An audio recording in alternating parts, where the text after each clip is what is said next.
Hey, what's up? Janko here with a quick video on some hacks that seem to work quite well for me for AI-assisted coding.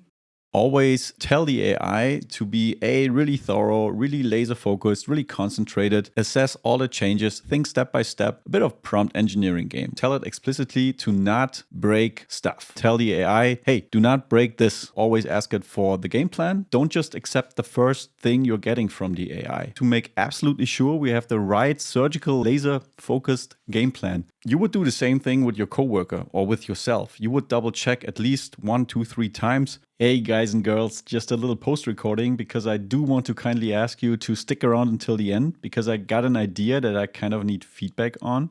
I'd really appreciate it if you watched until the end. With that, onto the video.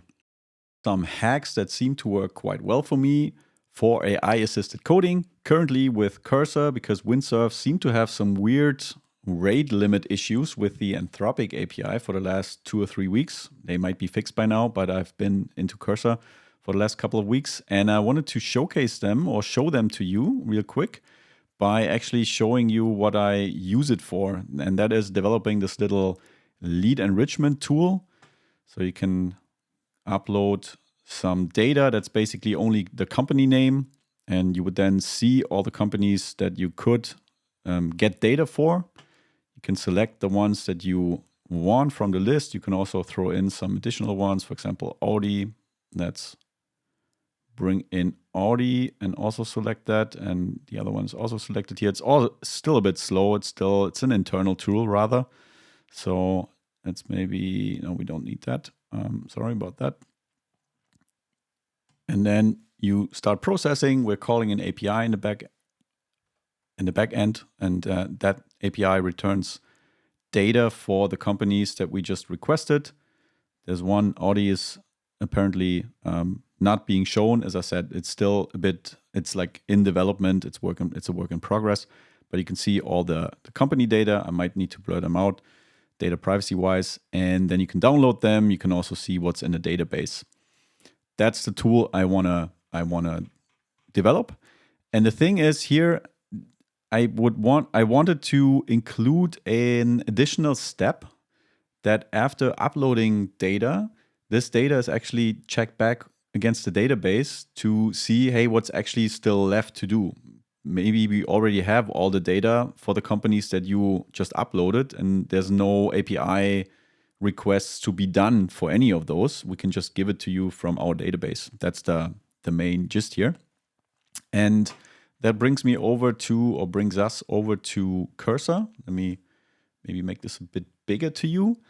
And this is basically what I usually do when trying to implement a new feature together with the AI. I basically say what the current state is and what I want to have. And that is an additional layer, an additional table after checking back the companies against the database and only giving me what's left to do, basically, right?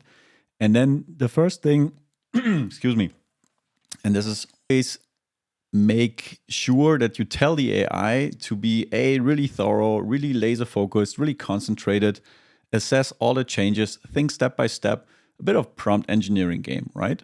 And the next thing that seems to work quite well for me is to tell it explicitly to not break stuff. And the more explicitly you tell it, for example, you might have an ORM layer, object relationship management. No, ORM. So it's basically the transfer between the database tables and your classes in Python or whatever language you're using. Should know that. Sorry. The database backend, how you interacting actually with your database. API calling, API validation, the front end, whatever. The better you can name your components of the app or the solution that you're developing, the better you can tell the AI, hey, do not break this. Because usually the code that we are about to develop is in like that ballpark. Make sure you do not break it. And then I also always ask it for the game plan. That's also highlighted in my other video.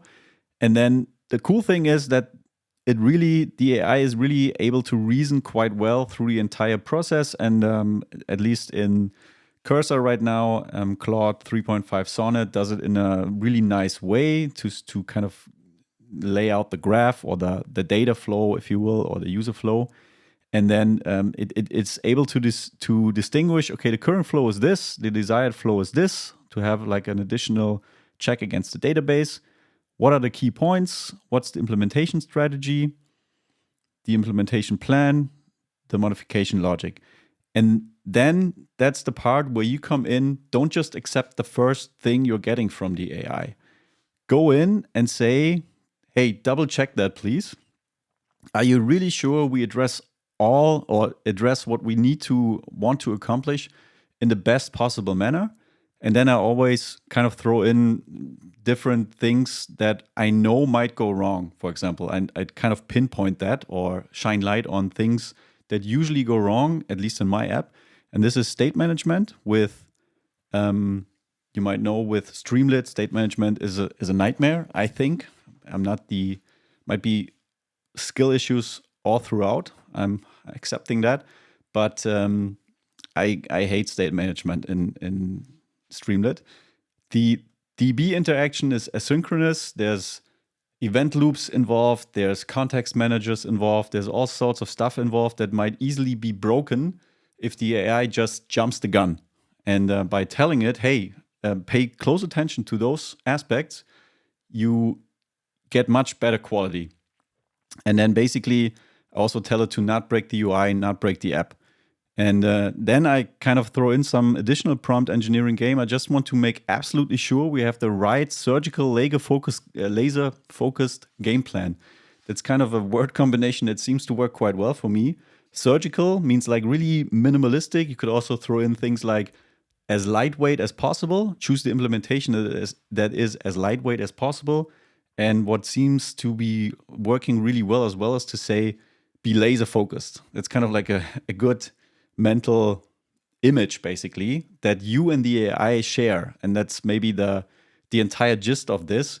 Describe what you want, because LLMs are based on, they have been trained on language. And the better you can express what you want and don't want, the better usually the AI will react or respond, basically. And then it actually says, okay, let me double check. And it does come back with critical points identified, state management issue. So it detects that the first go at changing the state management or the implications for the state management might have been a bit too undercomplex, if that's an English word. In German, we use that.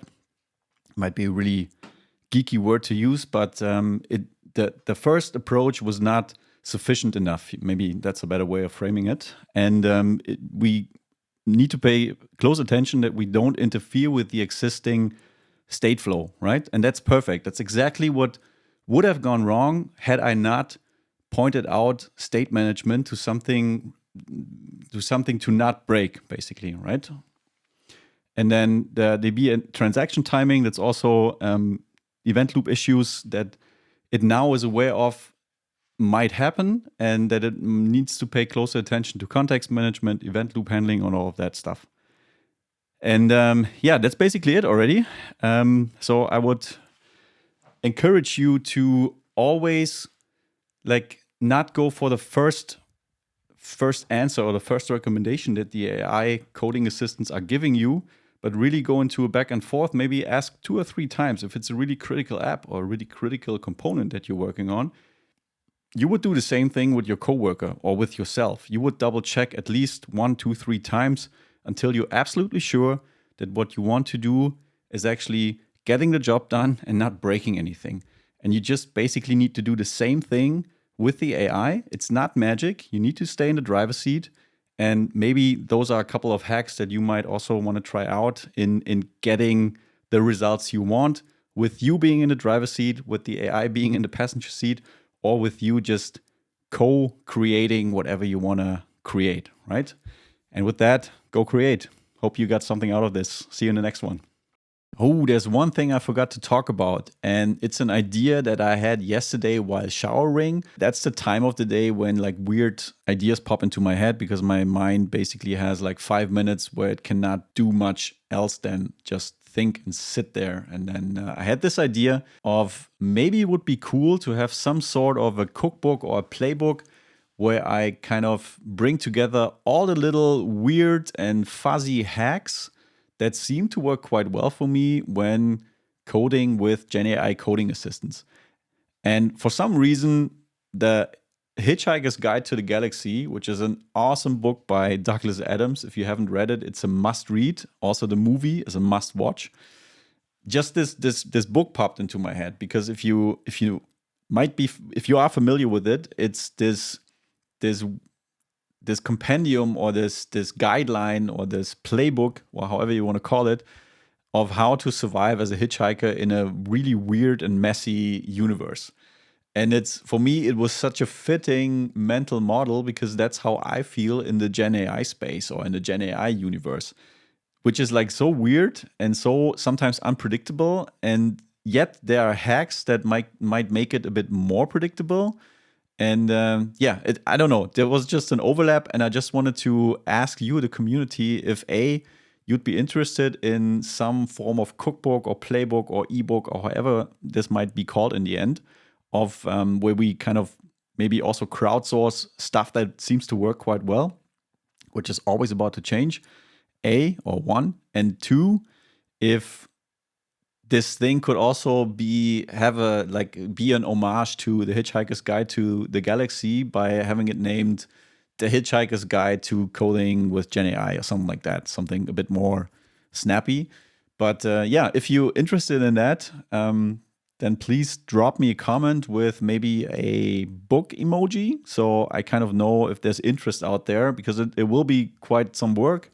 But I don't know. I think it's a good idea, but I wanted to check it back with you if you also think it's a good idea. And if you do so, then please tell me. And please watch my next video and have a great day. Bye.